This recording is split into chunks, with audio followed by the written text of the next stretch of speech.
महत्वाची बातमी आपण सुरुवातीला पाहणार आहोत। अजित पवार आणि धनंजय मुंडेंमुळे सरकारची प्रतिमा मलिन होत असून हे सरकार मोठं भ्रष्टाचारी सरकार आहे असा आरोप ठाकरेंच्या शिवसेनेचे नेते अंबादास दानवेंनी केलेला आहे।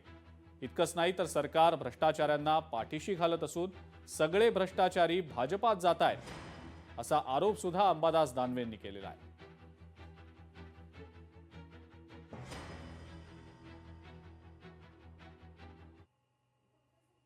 एक प्रकारे सरकारची प्रतिमा याच्यातून मलिन हळूहळू आता कुठेतरी सर्वे आला होता ना, हा देवेंद्र फडणवीसांचं वर्षपूर्ती पूर्ण झालं की त्याच्यात सरकारची प्रतिमा खराब झाल्यामध्ये अजितदादाचं प्रकरण आहे, धनंजय मुंडेचं ते जे मस्साजोगला झालेलं देशमुखांचं खून आहे ते प्रकरण आहे।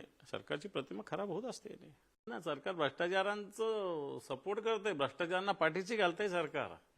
हेच तर म्हणणं आहे आमचं की भ्रष्टाचारांना सरकार पाठीशी घालतंय। सगळे भ्रष्टाचारी आज भारतीय जनता पार्टीमध्ये सहभागी होत आहेत आणि या भ्रष्टाचारांना सरकार पाठीशी घालतंय।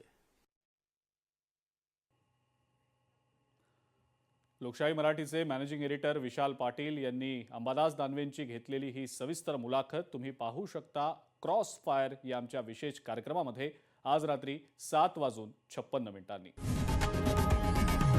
लोकशाही मराठी ऐका, पहा, जागरूक रहा।